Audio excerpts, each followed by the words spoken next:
암 괜찮고 말고.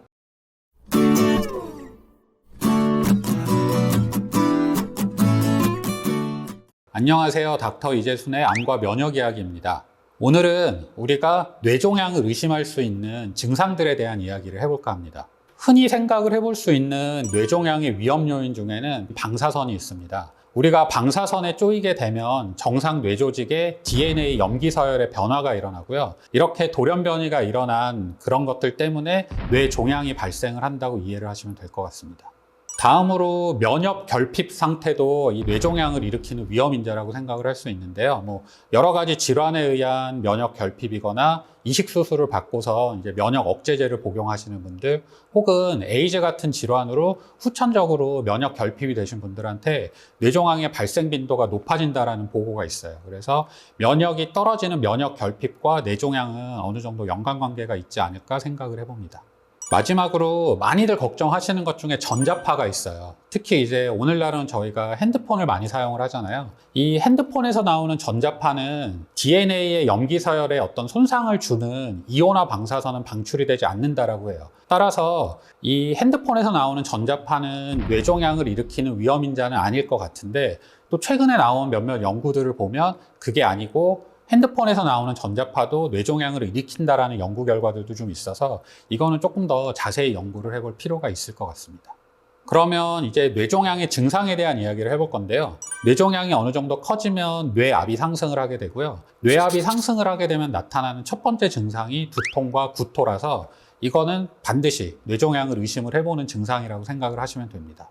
일반적으로 우리가 긴장성 두통이라고 하는 그런 두통들은 오후 시간대에 두통이 조금 빈번하게 나타나는 반면에, 뇌종양에 의한 두통은 우리가 장기간 누워있을 때 조금 심하게 나타나서 새벽녘에 두통을 호소하는 경우가 많고요. 자고 일어났는데도 불구하고 두통이 지속이 되는 경우들이 많다고 합니다.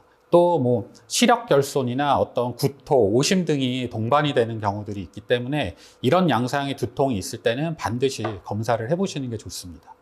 이외에도 뇌종양이 뇌피질이라는 곳을 자극을 하게 되면 간질 발작이 나타날 수도 있고요.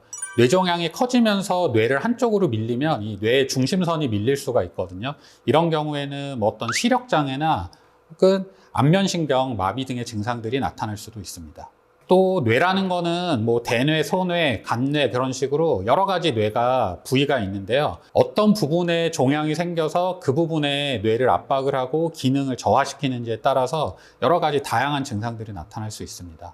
먼저 숨골이라고 하는 뇌간은 우리 몸에서 감각신호나 운동신경 신호가 지나가는 일종의 통로라고 이해를 하시면 되고요. 이 뇌간에 뇌종양이 생길 경우에는 안구 운동이나 운동마비 같은 뇌신경 증후군이 나타날 수 있습니다. 또 이 뇌간은 우리 몸의 심장 박동이나 혈관의 어떤 혈류 속도, 혈관의 이동 그런 것들을 관리를 하고 있기 때문에 뇌간에 생기는 뇌종양은 이런 것들에 심박동수나 이런 데의 변화를 초래할 수도 있습니다.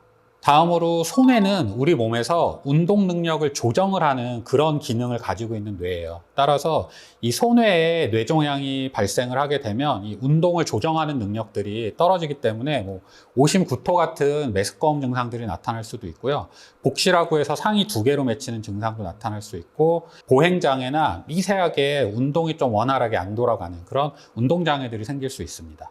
이제 대뇌는 우리가 부위에 따라서 네 가지로 나누거든요. 이 이마 쪽에 앞에 위치하는 대뇌 전두엽은 판단이나 감정, 운동 능력을 관장하는 기관이에요. 따라서 이 전두엽에 뇌종양이 생기게 되면 성격의 변화가 나타난다거나 정동 변화라 그래서 기분 부전이 되게 심해진다거나 편마비나 보행장애, 운동장애들이 나타날 수 있습니다.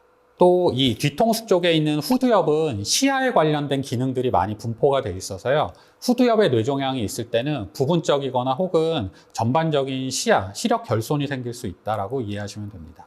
두정엽이라고 하는 것은 대뇌 중에서 이 정수리, 머리 꼭대기에 있는 부분이라고 생각을 하시면 되는데요. 이 두정엽은 감각이나 지각, 언어력 등을 관장하는 그런 기관입니다. 따라서 이 두정엽에 암이 생길 경우에는 우리가 빛이나 감각, 압력 등에 대한 인지 저하가 생길 수도 있고요. 좌우를 잘 구분을 못한다거나 시공간을 어떻게 판단하는 데 장애가 생길 가능성도 있습니다.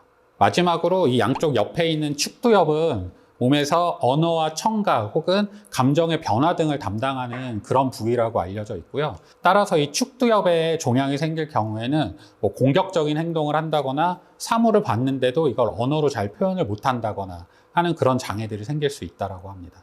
마지막으로 뇌하수체 종양 같은 경우에는 여성한테는 무월경이나 유주분비 등을 일으킬 수 있게 되고요. 남성의 경우에는 이렇게 무기력증이나 성기능 감퇴 등을 유발할 수 있다고 합니다. 오늘은 뇌종양을 의심할 수 있는 몇 가지 증상들에 대해서 이야기해 보았는데요. 제가 말씀드린 이런 증상이 조금 발생을 한다 하면 반드시 병원에 내원해서 상담을 받아보시는 게 좋을 것 같습니다. 이상 암과 면역 이야기의 이재순이었습니다. 감사합니다.